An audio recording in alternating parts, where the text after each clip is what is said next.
I think that's from me. Thank you for listening. So I open for discussion. Maybe we can have a better idea. Thank you. Thank you, Miss, for the great presentation. And please, Miss Goldie, to share the A certificate for Miss Rohani. Thank you so much, Miss Rohani. The Q&A session will have in the end of the presentation after the first speaker has done. So now we turn to the third speaker with the topic envisioning the future of global health nursing. Here we are from the Nursing College, Taipei Medical University, Prof. T. Chen Chang. Please slide to show. Here is the CV Prof. T. Chan's.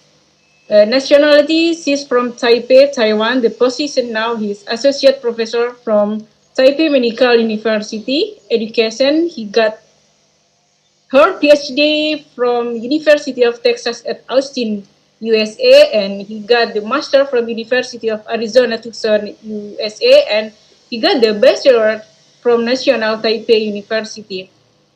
One thing that she got big achievement in her life is in 2019, she got Teaching Excellence Awards from Taipei Medical University as a great lecturer. So she got the achievement in 2019. Prof. Pichen, are you there?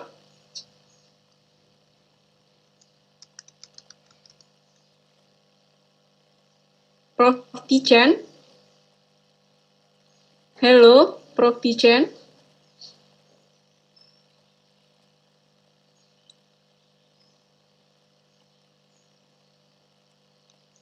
Prof. Pichen, are you there?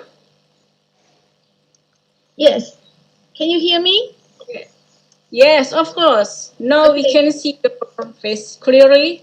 So, with envisioning the future of global health nursing, please welcome Prof. P. Chen. Should I control my screen?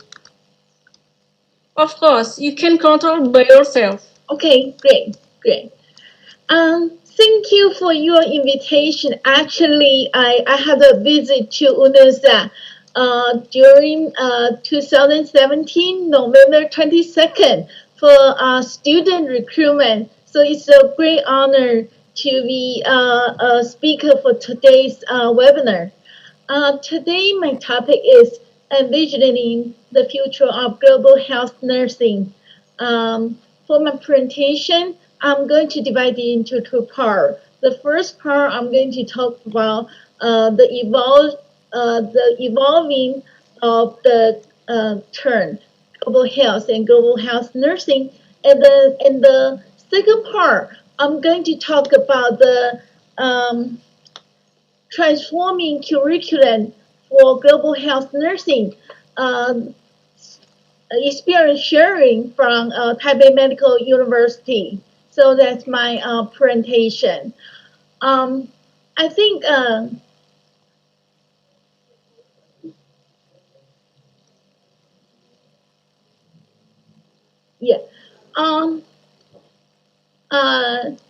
for a very famous article from Dr. Kaplan published in the Lancet toward a common definition of global health. He mentioned that there's not a lot of discussion about global health. However, it's not very few definition of global health. And he mentioned global means any health issue that concerns many countries or is affected by transnational determinants such as climate change or urbanization. Epidemic infection disease such as dengue, influenza, or HIV infection are global too. Global health should also address like tobacco control micronutrient deficiencies, obesity, injury prevention, migrant worker health, and migration of health workers. The global in global health refer to the scope of problem, not their location. So we are talking about the scope of the health problem. Next. Okay. Dr. Copeland proposed the following definition. Global health is an area for study, research, and practice that place a priority on improving health and achieving health equity in health for all people worldwide.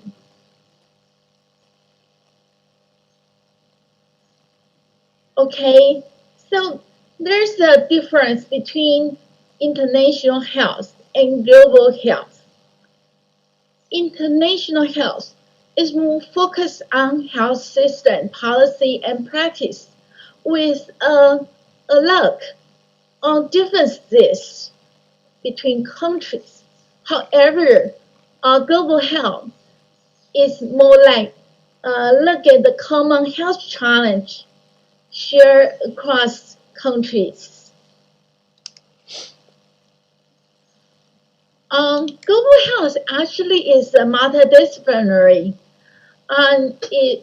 so the global health extends the scope and impact of the work from domestic health issues to crossing borders and continents. So global health engage in translational solutions and engage many disciplines in promoting the goal of health. That we say is multidisciplinary. It's an interprofessional collaboration.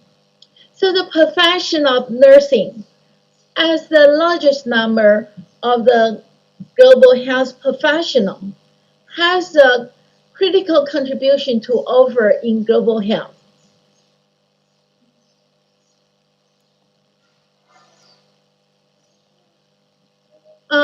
Here is another paper by Dr. Freight. He suggests that public health has a unique role in creating global health. Actually, public health principles are foundational to global health approaches. So, global health and public health are indistinguishable. And he also talked about how population health is changing globally from the year 2030 to 2050. That will include the health challenges related to longevity and aging, chronic disease, including non-commutable and commutable, the physical environment and climate change, the built environment and urbanization, disaster and conflict, shifting food source and water and food security, population migration, disparity and vulnerable population.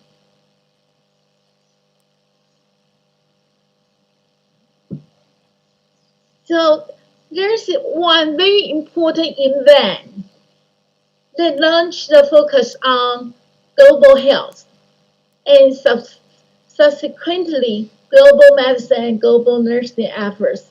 That's the Alma-Ata Conference in 1978. The Declaration of Alma-Ata affirmed that health as human right, recognizing the inequality of health among those living in low resource and resource-rich countries. The Declaration of Alma-Ata put primary care at the center of attempts to improve the health of all. So, When we talk about globalization and nursing, what are our concerns? There's a paper by Dr. Kriegers, 2006, mentioned two key concepts. One is world citizenship. The other is nursing role as compassionate professional. The world citizenship, we are global citizens. World citizenship call nurses to critically evaluate personal and cultural-based beliefs. And compassionate professional call nurses to nurture partnership of mutual respect.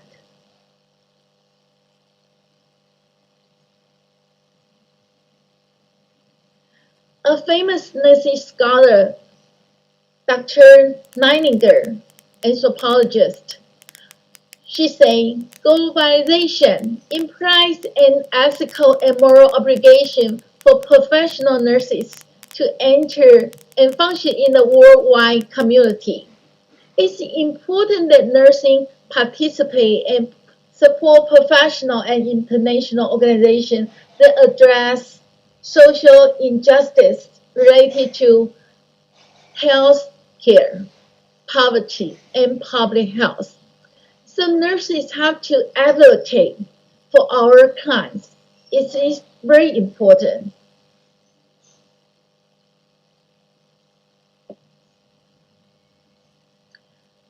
So the discipline has made great advances in global healthcare as citizens of the world and compassionate nursing professional.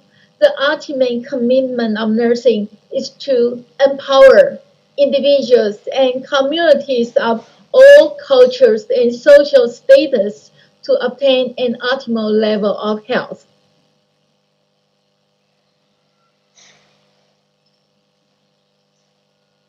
So what kind of framework should we take to look at global nursing? There's an article by Dr. Austin. She talked about we are living in a global village. And the global context of nursing is linked to the advancement of technology and transportation, like we are having a webinar today. We don't have the distance, we use technology and we are here together. And what kind of issues we should be so concerned? Nurses need to reflect and act. She mentioned the first one, the influence of biotechnological advancement on the business industry. Just 20 years ago, June 26, 2000, the Human Genome Project announced the complete of DNA sequence. That advancement opened the door for incredible opportunity in terms of identifying individuals' genetic disease or stimulating a new development of biological therapeutic like vaccines or even extending human longevity. However, the new knowledge may have a significant potential for abuse. So that's the reason she say nurses should reflect and act if any of the immoral happen. And the second is the demands of equity and justice in global resource allocation. Actually, the disease burden, 90% of them are located within the third world, developing country. However, That's only 10% of the resources for health get to go to these countries. So the globalization of the marketplace is resulting in greater, not lesser, marginalization of the poor. So we should have the big concern of the equity, of the justice, of global resource allocation. And the third one is the importance of an ethic that respects diverse cultures and values. Health challenges such as epidemics, infections, and chronic disease, as well as human distress caused by ethnic conflict, war, famine, and lack of access to safe water, are drivers for the expanding role of nursing to engage in our global world.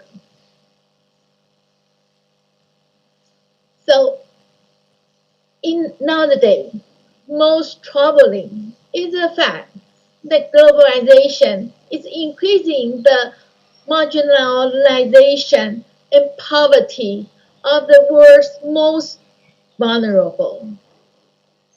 So when we look at the phenomenon, it's poverty, not individual choice, that is driving extraordinary obesity level. Another article by Dr. Apple addressed the intersection of international health, public health, and global nursing, define global nursing as individual or population-centered care, addressing social determinants of health with a spirit of cultural humility, deliberation, reflection in true partnership with community and other healthcare providers. So their conceptual model for partnership and sustainability for global nursing reflect the partnership process, the goal of sustainability of intervention in global effort. So their model include partner factor for nurses, which enrich the global projects that needs mutual goal setting, collaboration, empowering, capacity building. The global nursing effort should be bi-directional. The collaboration have to be bi-directional. Okay, these are many Sorry, global Prof. Pichen. Hello, Prof. Pichen. Yes. We have 5 minutes left. Okay, great. Okay, so the Great Global Health Organization, that UN, WHO, all the CDC, and nursing organization like ICN, all have their efforts on our global health. So UN has a Millennium Development Goal. Following that, there's 2015. There's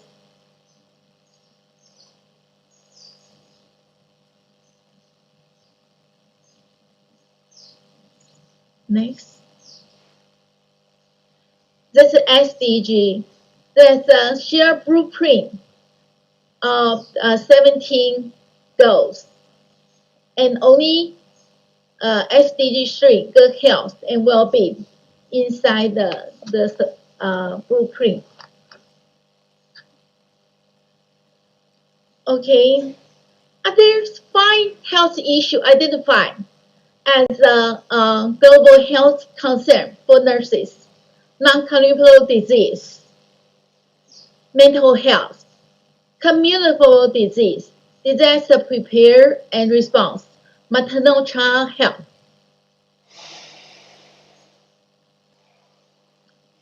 Okay, This April, the published a State of the World Nursing, first ever, to celebrate the 200th anniversary of the birth of Florence Nightingale. The report provides the data for our action.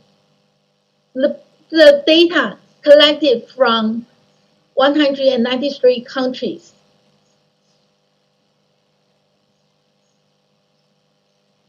describe the current status of nursing workforce.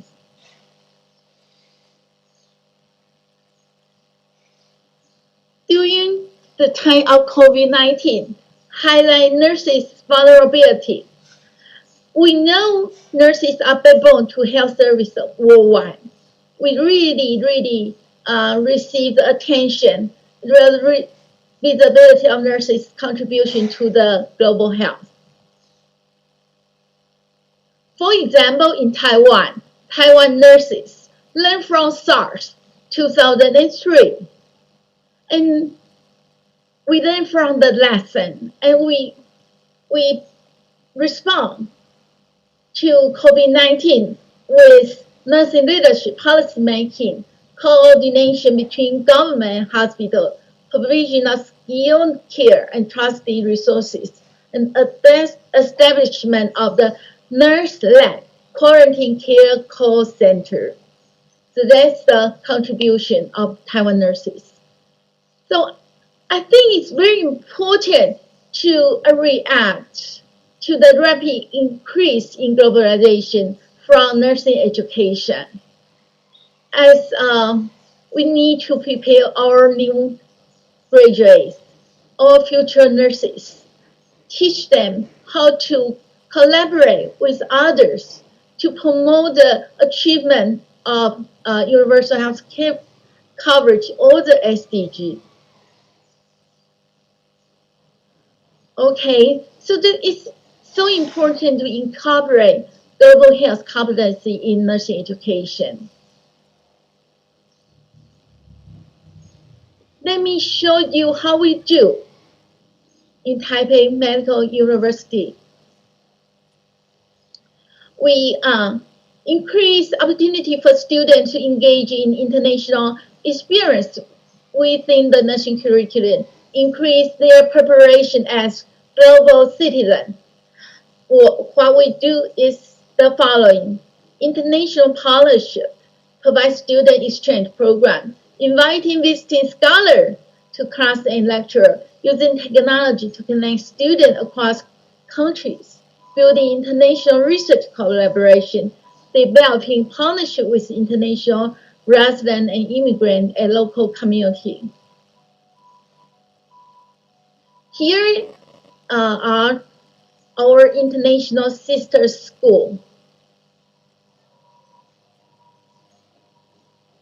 So we have international healthcare practical. It's 4 weeks, credit bearing, global clinical experience to send our students to different sister schools. The program is to promote nursing students' observational learning experience within different countries' healthcare system and positively impact their global view. And we receive grant from Ministry of Education. That's what we did last summer. We sent 8 students to Case Western Reserve University, 15 students to University of Texas Health Science Center at Houston, 4 students to Osaka, 2 to Quebec. And we also sent students to Australia, University of Sydney, University of Wollongong, Thailand, Mahidol, and Chiang Mai University. So during the global clinical experience, for example, the photo here is at University of Texas Health Science Center at Houston. Our students participate in their interprofessional education. There's a student from nursing, medicine, public health, dentistry, to join together for this education experience scenario.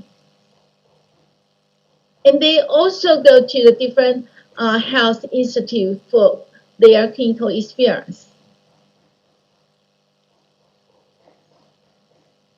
So I'm also the instructor for one course called Global Health and Transcultural Care. It's a 2-credit elective course. The course provides the overview on major issues facing global health and the implication for nursing profession. And I would like to introduce, we have international master and PhD program, and we offer scholarship for our students. So that's the reason I visit UNUSA 2017 November to interview students for their master degree or PhD degree. Actually, our student here have some I interview from Slovenia already got their master degree this semester and is going to continue their PhD here. So we have a lot of resources for our international students.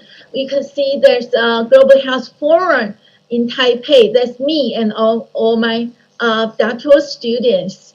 And our student with my dean to the ICN Congress at Singapore.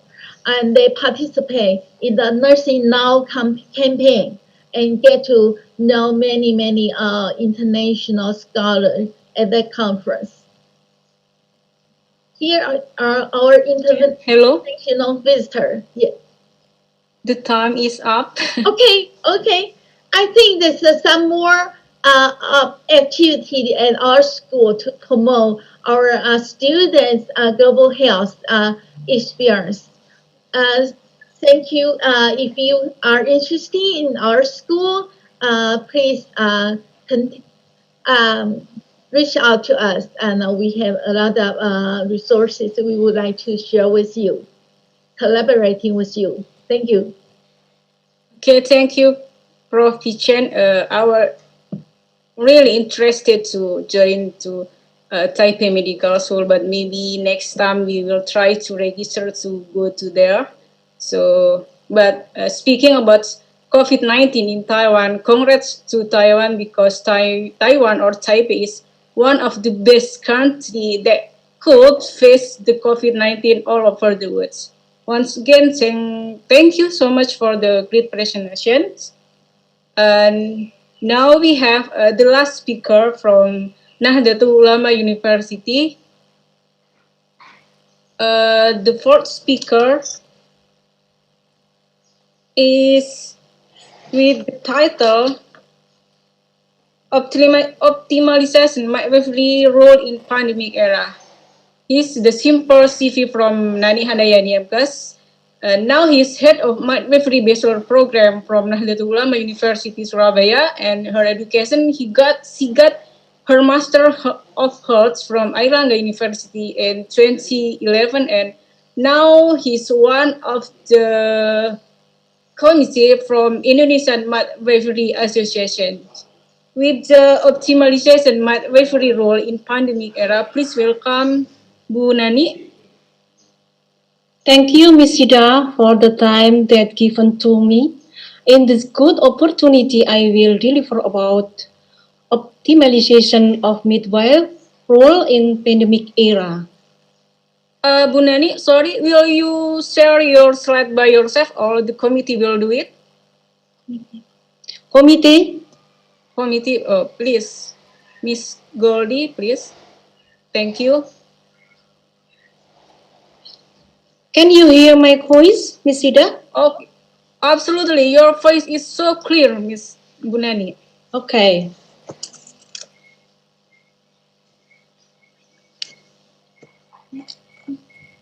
Penyebaran COVID-19. Please share screen. Miss Goldie.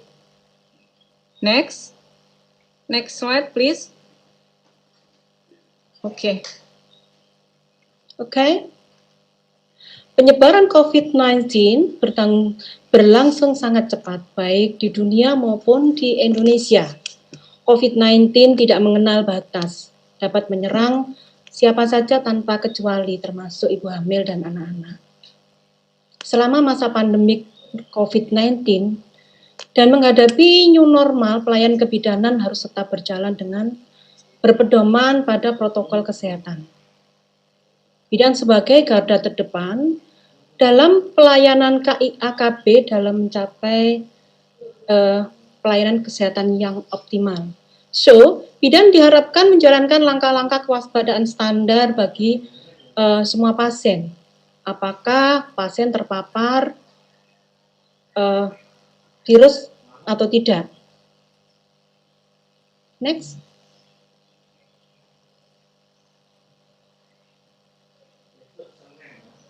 Kita ketahui bahwa bidan seorang perempuan yang telah menyelesaikan program pendidikan kebidanan baik di dalam negeri maupun di luar negeri yang diakui oleh pemerintah. Bidan tidak seperti pekerja yang lain dalam kondisi pandemi COVID ini yang bisa bekerja di rumah. Peran bidan tidak berkurang, meskipun seorang bidan ini risiko terpaparnya sangat tinggi. Next.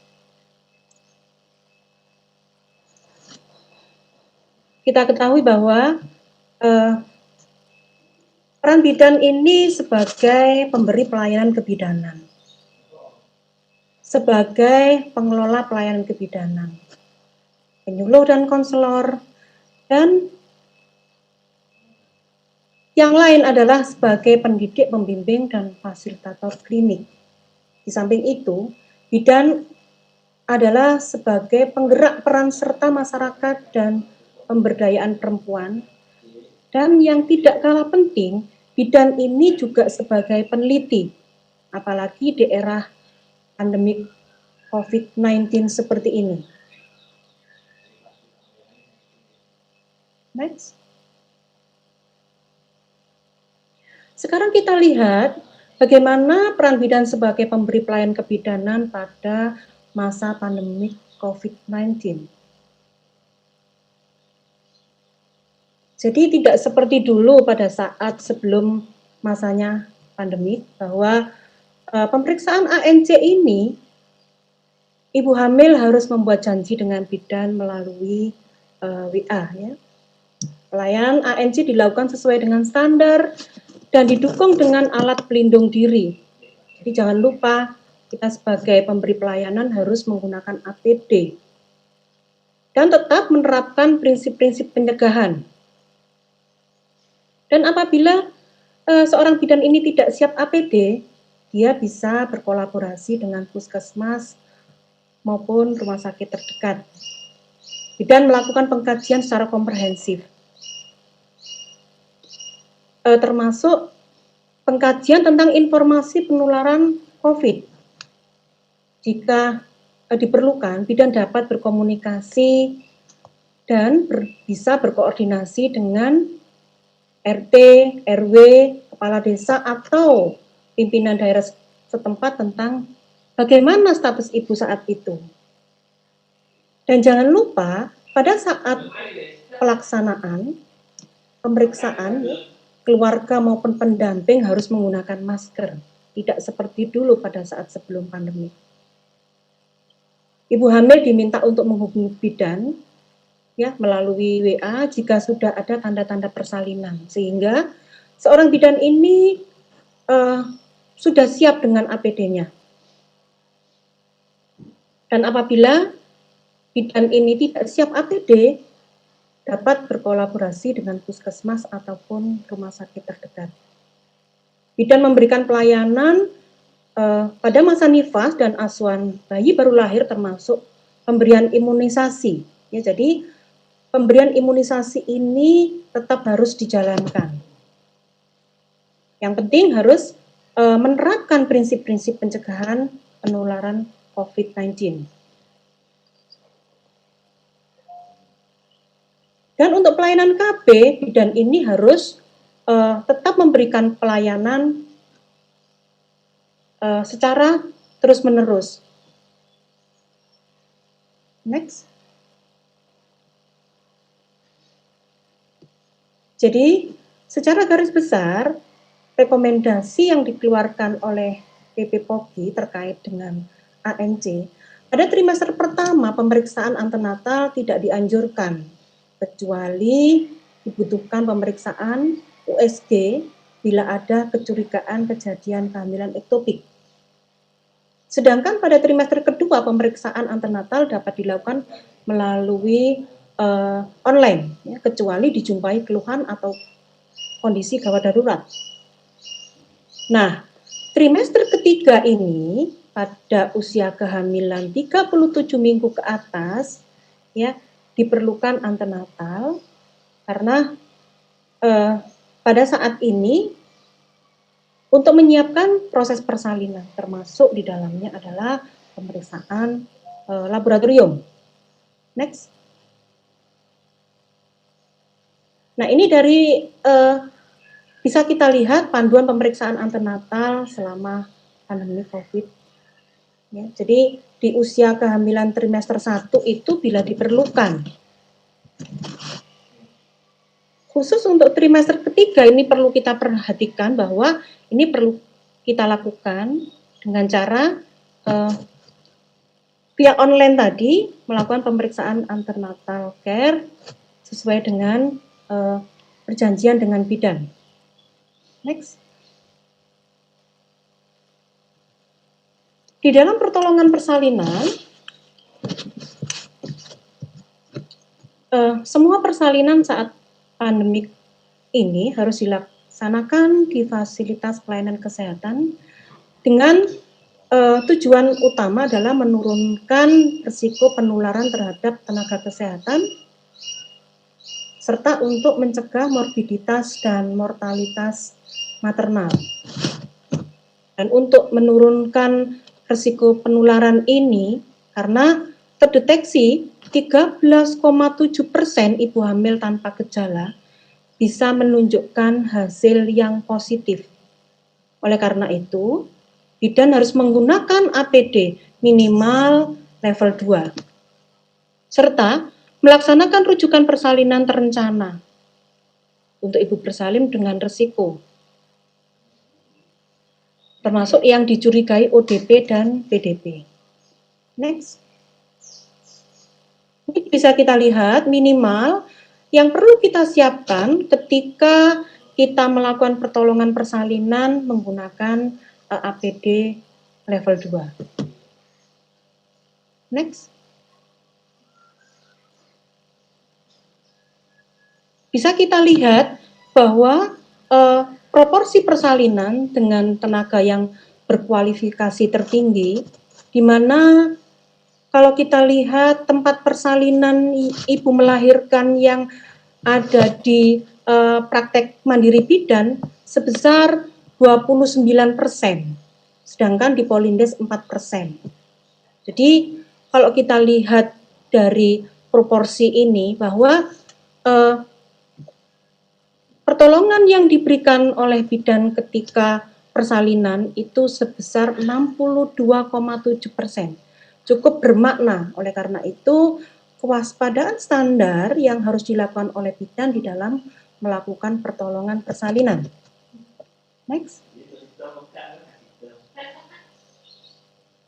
Di dalam pelayanan KB yang perlu kita cermati bahwa ada muncul permasalahan di pelayanan KB karena selama ini pelayanan KB ini belum mencapai target yang optimal, apalagi di era pandemik ini. Pelayanan KB cenderung menurun, oleh karena itu kita harus lebih meningkatkan informasi pada aseptor, sehingga dia tetap datang pada saat waktunya berkunjung. Nah, permasalahan yang bisa muncul adalah terhambatnya pelayanan KB ini khususnya pada pelayanan KB yang MKJP, IUD, ya, itu biasanya sudah waktunya habis atau ganti itu tidak ganti karena adanya pembatasan kunjungan ke fasilitas kesehatan kecuali dalam kondisi darurat. Banyaknya aktivitas mudik masyarakat yang berasal dari zona merah ke tempat kita, jadi kita harus benar-benar hati-hati. Permasalahan yang keempat adalah kurangnya kesadaran masyarakat dalam menggunakan masker, ya, tidak seperti dulu. Karena aseptor KB ini datang ke tempat kita tanpa masker. Oleh karena itu perlu kita ingatkan kembali bagaimana pada saat menyesuaikan kondisi saat ini. Oke, next. Kita bisa lihat bagaimana Bu Nani, ya. Bu Nani, waktunya tinggal 5 menit lagi ya, Bu. Oke. Bagaimana peran bidan dalam pelayanan KIAKB? Jadi presentasi tenaga pemberi pelayanan ANC ini yang diberikan oleh bidan cukup bermakna, yaitu 82,4%. Ya. Next. Sekarang kita lihat bagaimana pelayanan KB ini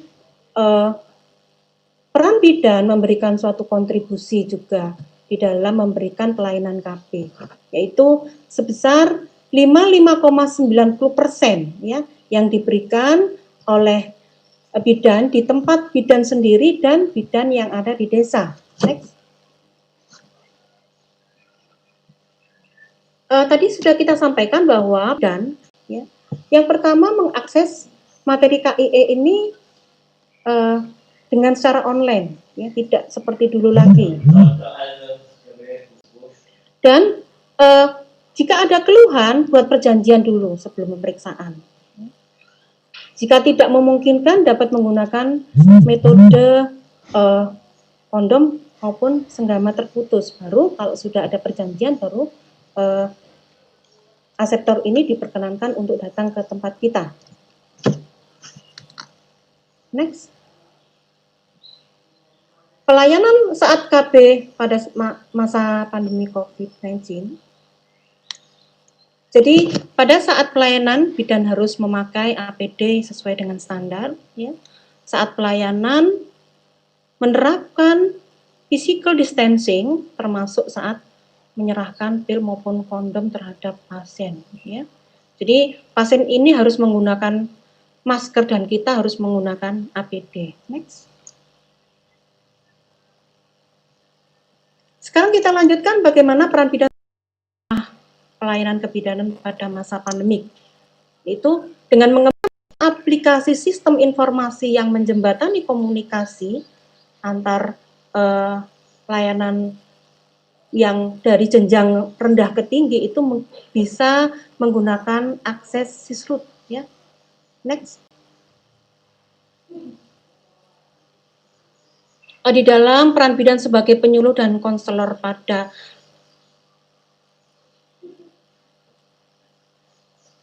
ya, jadi peran bidan sebagai penyuluh dan konselor pada masa pandemi diharapkan bidan mana media konseling ini juga bisa kita terapkan, letakkan di tempat praktek kita ya, sehingga semua pasien bisa melihat gitu ya. Jadi KIE dan konseling ini pada Ibu Nifas juga dapat dilaksanakan secara online. Jangan sampai Ibu Nifas ini lepas dari pemantauan kita. Next. Nah, sekarang kita lihat bagaimana peran bidan sebagai pendidik, pembimbing, fasilitator klinik pada masa pandemik ini. Mengacu pada penyelenggaraan pembelajaran dari Dirjen Dikti Kemendikbud, bahwa metode pembelajaran terutama di perguruan tinggi di semua zona itu dilaksanakan dengan cara online, termasuk pelaksanaan praktek ya. Jadi belum direkomendasi untuk offline. Jadi kalau misalnya terpaksa sekali harus dihindari, jangan sampai ruangannya itu tertutup. Ya, jadi ruang harus maksud saya hindari ruangan yang tertutup. Jadi ruangannya harus terbuka, tidak seperti dulu pada saat kita offline ya. Baik, dengan pendidikan model online ini harus tetap semangat kolaborasi, gotong royong, dan proses pembelajaran ini bisa bermakna. Next. Sebagai penggerak masyarakat, bidan harus membangun interaksi dengan baik dan saling terbuka pada ibu, sehingga ibu aware terhadap kita sebagai seorang bidan di dalam memberikan pelayanan. Next. Dan edukasi yang penting terhadap pemberdayaan keluarga yang harus dilakukan tiap hari adalah jaga jarak, pakai masker, cuci tangan, dan kenali gejala bila perlu dilakukan pemeriksaan, dan nutrisi yang seimbang. Next. Oke, tadi saya sampaikan bahwa peran bidan antara lain yang tidak kalah penting adalah sebagai peneliti, sehingga masalah-masalah yang terjadi menjadikan inspirasi seorang bidan, menjadikan inspirasi bagi bidan untuk melakukan penelitian untuk meningkatkan kesehatan ibu dan anak. Next. Jadi bidan harus tetap pandai, cerdas, kreatif, inovatif, ya, mampu bersaing di dalam era yang global, dan tetap semangat. Next.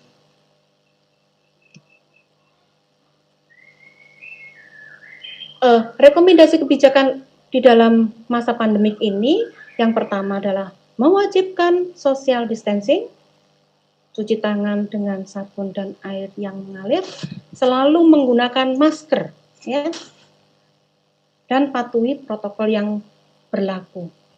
Termasuk di dalamnya adalah kita sebagai pemberi asuhan kebidanan. Kita lanjutkan ke bagaimana peran praktek mandiri bidan di dalam masa pandemi COVID-19 ini. Yang penting di dalam praktek mandiri bidan ini menyiapkan tempat secara standar. Yang dulu tidak tersedia tempat cuci tangan, sekarang minimal itu harus kita siapkan. Next.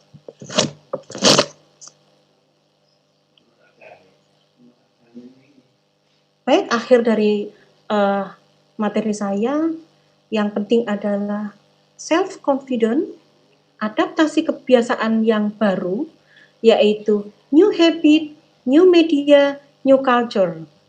Dan jangan lupa, yang terakhir adalah selalu berdoa. Saya kira itu yang bisa saya sampaikan. Terima kasih. Thank you for your attention. Thank you so much, Miss Nani.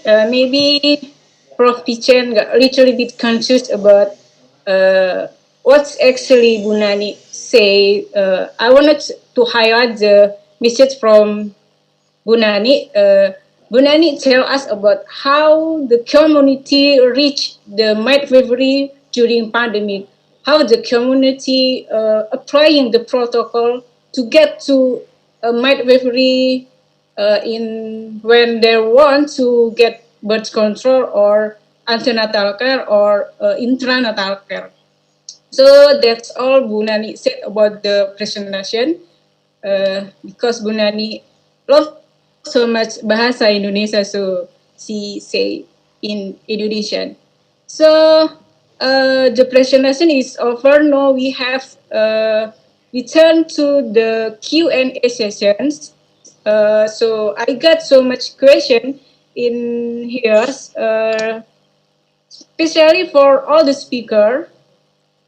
For the first question is from Lisa Yunita Wijayanti from Institute of Health Science Indonesia Maju. The question is for Dr. Zam. Dr. Zam, are you there? Yes. Okay, I'll try to read the question.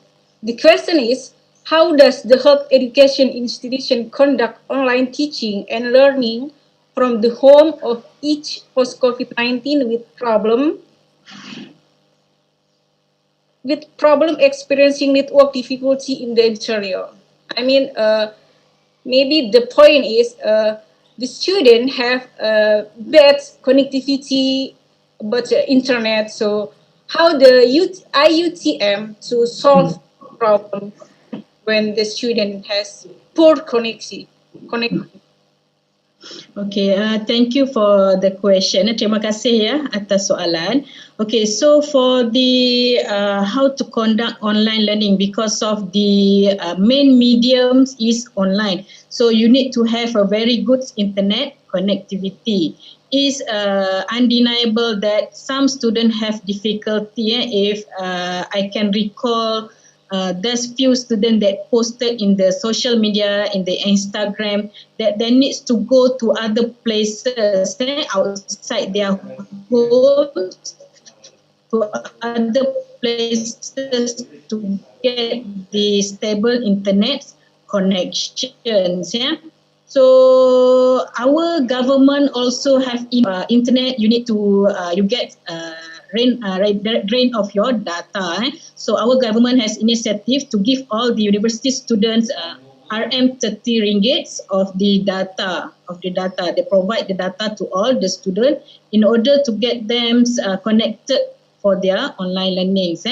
And then for UITM as well, we also have initiative to help the student without any who have a difficult student without any laptop. We try to trace them. Those who really needs the laptop, we sponsored the laptop to the student. So we try, in conclusions, the universities, the governments try our best to ensure that the students have opportunities to learn via online, because this will be carried out until end of this year. So we need to make sure that students, no one left behind. They are all needs to be participate in class in whatever method that we need to use. So I think that the initiative that the governments and UITM have done to help the students, especially in terms of the connectivity, internet connections. Okay, thank you, Zam. Now we turn to Ms. Rohani. So there is a question to Ms. Rohani. The question is from UNUSA itself. So the question is how to minimize the gap between school and clinical education. Ms. Rohani.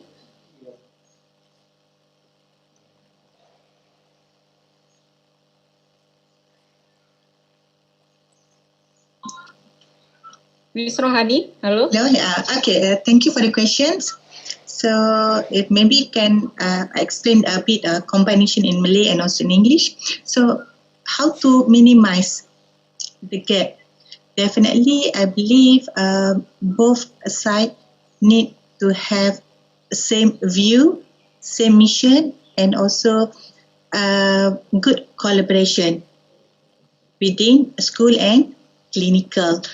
I do have an idea that something like this when we are talking about same department, saying that academician and also staff managing the hospital be under one department, so that whatever issue, whatever setting up policy, we can do that together. So for me, that can minimize the gap. Anything happen in the clinical, any policy changes, updated equipment can be informed, can be discussed and informed, and also being harmonized, dealing together with academician and also clinical.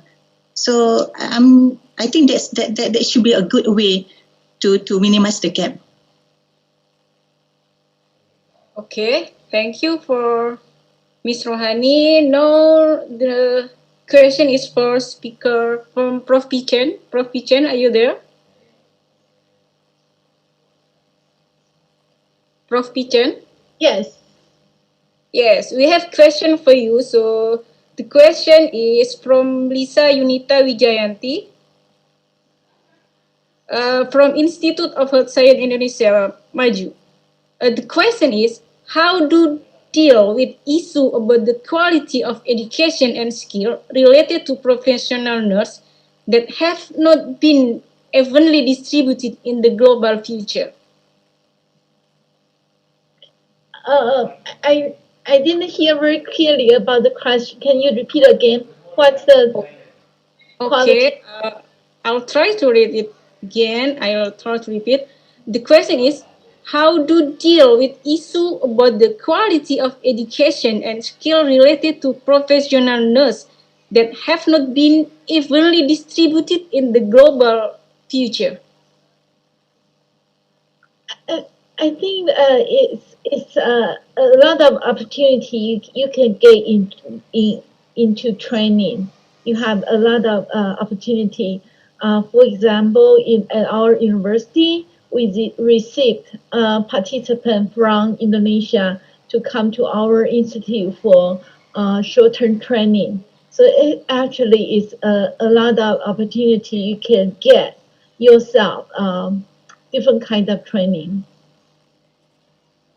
Does it mean that we have to improve ourselves to go to training abroad like that, Miss? Yeah, you need to get a different experience. Yes, you need to. Okay, thank you for the answer. Now we turn to the fourth speaker, Bu Nani. Would you like to get your question in bahasa or in English? Bu Nani mau pakai bahasa Inggris apa bahasa Indonesia pertanyaannya? Indonesia. Indonesia. Indonesia, Miss. Oh, jadi pertanyaannya adalah apa peran bidan dalam hal ini dalam memberikan konseling kepada masyarakat, mengingat banyak sekarang itu masyarakat yang sudah menganggap bahwa ini sudah era normal, bukan pandemik lagi. Jadi bagaimana memberikan pengertian tersebut kepada masyarakat umum? Baik, terima kasih Mbak Zida pertanyaannya. Perlu pemahaman di dalam masyarakat dengan era new normal ini akan merubah kebiasaan kita. Jadi masyarakat harus diberikan suatu konseling terkait dengan perilaku hidup sehat di dalam kehidupan sehari-hari, terutama pada ibu hamil, bersalin maupun aseptor KB. Tidak seperti dulu. Sehingga di era new normal ini masyarakat harus sudah membiasakan aktivitas sehari-hari terkait dengan perilaku hidup sehatnya. Pakai masker, ya, selalu cuci tangan dengan sabun di air mengalir. Pada saat kunjungan ke klinik juga harus menggunakan masker. Sehingga masyarakat akan bisa beradaptasi dengan kondisi yang ada saat ini. Miss Hida? Oke, thank you Bu Nani. Jadi tetap harus menerapkan protokol COVID gitu ya. Oke, now turn to the first speaker again, Dr. Zam. We still have last question for Dr. Zam. So the question is from Windy Pratanti from Poltekkes Yogyakarta, Ministry of Health. The question is responding to the community stigma about the effect of learning during COVID and post-COVID on medical school graduate. Is there some stigma to the graduate student during the pandemic? Stigma in relation to what? Can you explain in more detail what kind of stigma? Stigma especially in their skill because they have a skill in laboratory in hospital, but with the new and in the pandemic they do not go to hospital. So there's you graduate in 2020, so you have less skill. So that's Okay, so for your information, we are all programs in Malaysia. They need to undergo the accreditations under Malaysian Qualification Agency as well as under our Malaysian Nursing Boards. So all of any changes that we're going to do to our curriculum, to our syllabus, we need to get approval from these two accreditation bodies. So according to our Malaysian Nursing Board, they didn't allow any changes to the clinical practicals in hospital. So meaning that all programs, diploma and bachelor's degree, student need undergo 52 weeks of clinical. So meaning that we don't do any changes to the clinical, but for UITM, we postpone to the clinical to the next year, meaning that they still need to go to complete the hours of our clinical. So there's no changes related to the skills and so on. Even though, as you can see, that we teach the students via YouTube about the procedures, but it's only temporary as the COVID-19 subside and the student can come back to the campus. We will go back to our normal routine. Student will come to the labs and then we'll go to the normal simulation like what we have conducted before. So I think the stigma related to online learnings has not exist in our institution and in our country so far, because that's just temporary measures during this crisis. That's all. Okay, thank you so much, Dr. Zam. Now we turn to Ms. Rohani for the second questions. Ms. Rohani. The question is from Nailil Asmahani from Stikes Mudia Husada Madura. The question is, usually the student practice in hospital, but during the pandemic, they have to get the clinical thing only in labs. And how in UMS, Malaysia Sabah, during the skill labs during the pandemic, do they have skill in lab only or what? Okay, talking about UMS, because same like what Prof. Zamslisa said, our government did not allow yet student to clinical. So all our students are currently still at home. We actually deal with teaching online still, but our nursing board didn't allow us to cut any hours of the clinical. So means that what happened now actually we are postponing the takwim for the longer to the next year. Means there is no questions either. Skill can be done through online only. No, there is no question. We cannot actually bergantung ataupun saying that okay, with online enough for the clinical. I also didn't believe through online student can achieve good clinical skill. Definitely they need to apply clinical in clinical setting. So what happened here now, we actually just preparing our skill lab to accept the student later on when they come to our college, back to our college. Mean the face-to-face still need to be done. Demonstration to students still need to be done. So there is no we cannot depend only online for talking about skill. Okay, thank you, Ms. Pani, for the answer. Now we turn to Prof. Pichen. This is the last question for you, Prof. Pichen. Hello, Prof. Pichen. Yes. Okay, this is the last question for you. So the question is from Yusmita Fitriani from Poltekkes Kemenkes Palembang. The question is, how to plan an immunization visit during COVID pandemic? How to plan an immunization visit during the pandemic?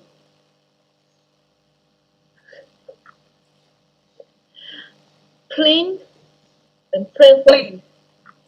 Immunization visits.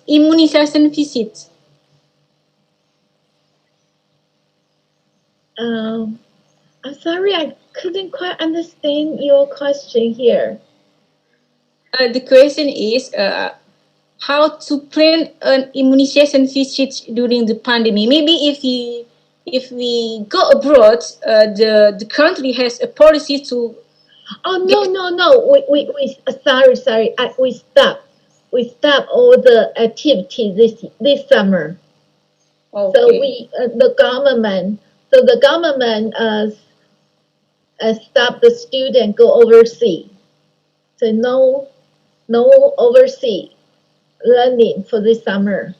And actually, the host country, they don't receive our student too. So the whole 2020, we have no learning overseas. So we have to wait until maybe next year, next spring. Okay, so that's the answer. We don't have any overseas learning plan for this year. So what about the foreigners that want to go to Taiwan? Is it still open or not? We haven't opened to visitor yet. We start to receive returning student. We have some students went home for the winter vacation, and they can and because of the COVID-19, we closed the door, so they cannot go home back for the semester. Now we are going to receive the student from different areas, from Hong Kong, from Macau, from Vietnam, from Australia, and the returning student, they have to follow the quarantine, which all the visitor, all the coming back student have to follow the 2 weeks quarantine rule before they can come back to our campus. So now we are dealing with the coming back returning student. So we are not sure if we are able to receive student next semester. For example, every November we receive Indonesian trainee to come to our campus for 2 weeks short-term exchange. And until now, we still don't know if we are able to have the program this year. Okay, so that's the situation. There's a lot of uncertainty.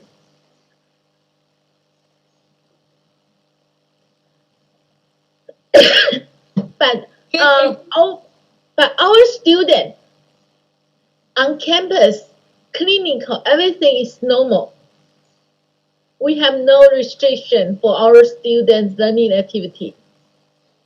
Everything is in classroom. Clinical never stop. We have all the clinical and learning activity as planned. We don't have any interruption of clinical learning during this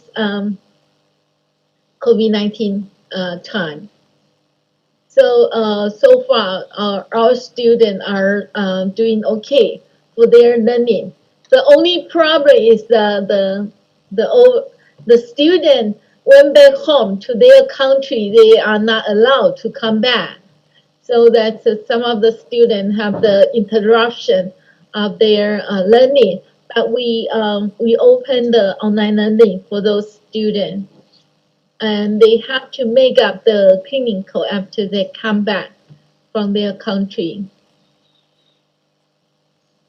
Okay, thank you, Prof. Vincent. So unlike Indonesia and Malaysia that have interrupted clinical thing in the student in how to improve their skill in hospital. So Taipei is not really interrupted with this COVID for the student in hospital. Is it? Okay. Our student is we place our student in the hospital as usual, no interruption. That's good. That's good for Taiwanese. That's good for us to hearing that Taiwan is good in handling the COVID-19. We work very hard. Okay. From very beginning, from the end of the last year. So we work so hard because we have the experience from SARS. Yes. During SARS time, there's 2 doctors and 6 nurses died from SARS, and we are so sad from that event. So we developed so many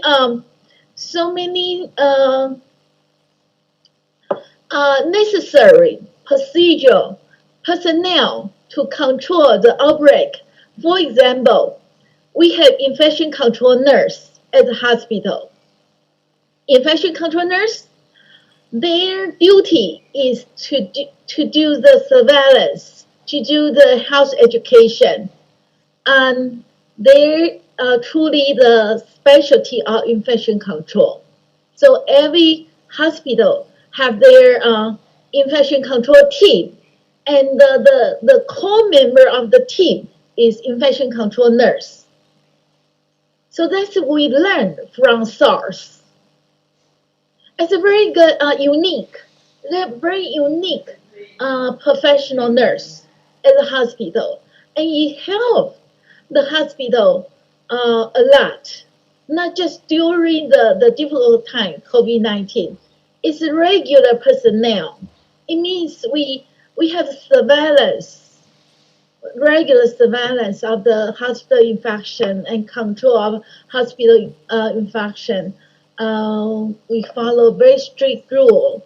That's what we learned from the SARS. Actually, there's many articles talk about Taiwan's experience published. So if you are interested in Taiwan's experience, you can get the literature article. For example, there's one from International Journal of Nursing Study at the special editorial talk about the nursing leadership and nursing policy, like what I just mentioned, the infection control nurse and the nurse-led quarantine call center. Actually, nurses play very important role during this pandemic. Okay. Thank you so much, Prof. Kitchens. Okay. Now I would like to extend our welcome. If you have any chance to come to Taipei Medical University, either for the short-term training or for the international master or PhD program, we are certainly welcome. It's a very good learning environment in Taipei. 2 weeks learning or the master or PhD program. You are so welcome. that sounds great. So maybe next time we will join you at Taipei Medical School after the outbreak is over. Great. Thank you, Prof. Chen. Now turn to Bu Nani untuk pertanyaan yang terakhir dari Ercia Purwaning Tias, yaitu bagaimana memaksimalkan peran bidan selama pandemik ini.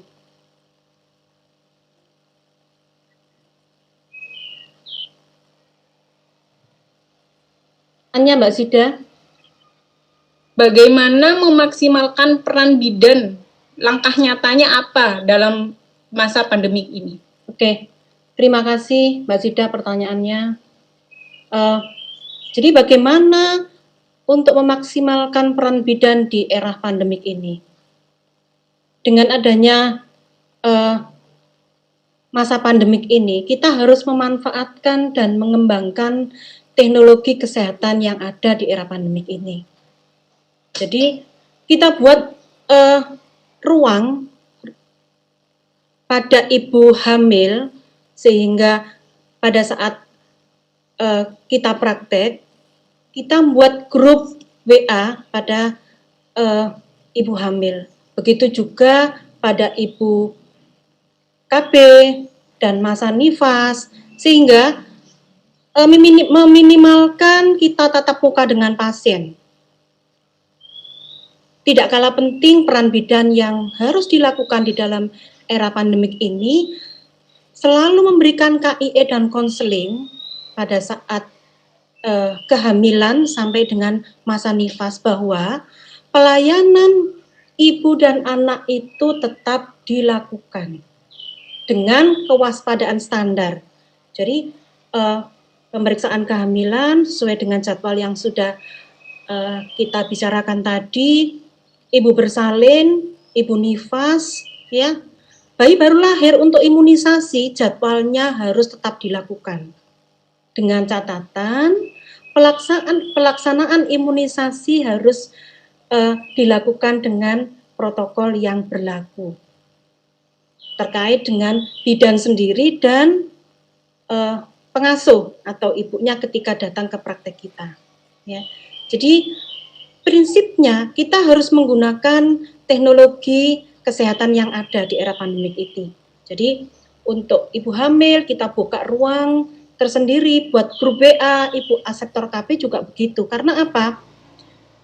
Dengan adanya pandemik ini, terutama ibu hamil, itu takut untuk datang kontrol, ya, sehingga masalah-masalah yang ada di ibu hamil yang dirasakan itu bisa diskusi dengan kita lewat online. Begitu juga aseptor KB. Kalau kita lihat di grafiknya tadi, pada masa pandemik, yaitu mulai bulan Maret, itu kunjungan aseptor KB menurun. Untuk itu harus kita sikapi. Jangan sampai aseptor KB ini yang waktunya kontrol tidak kontrol. Akhirnya nanti muncul baby boom, gitu ya, kelahiran yang tidak kita inginkan yang banyak sekali, yang akhirnya akan mempengaruhi morbiditas dan mortalitas ibu dan anak. Saya kira itu Mbak Sida, terima kasih. Oke, terima kasih untuk Bu Nani. I think that's all for the Q&A session because the time is running. So this is what a great session we have. So thank you for all the speaker for the great presentation. Thank you for the all participants. We hope we still get something useful from this webinar. Once again, I want to thank you for the collaboration between IUCM, University Malaysia Sabah, and from Taipei Medical School, Medical University. Thank you so much, Dr. Zam, Ms. Rohani, and Prof. Pichens. Good day and wassalamualaikum warahmatullahi wabarakatuh. Now we turn back to the MC, Ms. Yurika. Okay, thank you, Ms. Ida. Very interesting presentation from the four speakers. Ladies and gentlemen, before we close this event, for all participants, please turn on your screen video for taking picture with taking picture together.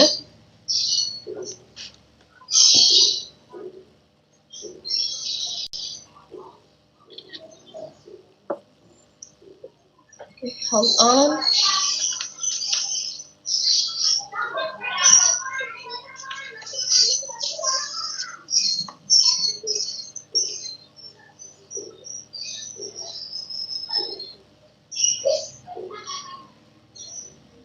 Okay. Thank you. This is the end of this international webinar. Let's close this event by saying Hamdalah, Alhamdulillahirabbil alamin. Hopefully, what we get on this webinar can be useful for us in the future. Thank you for all speakers and participants for your kind attention. See you on the next event. Wassalamualaikum warahmatullahi wabarakatuh.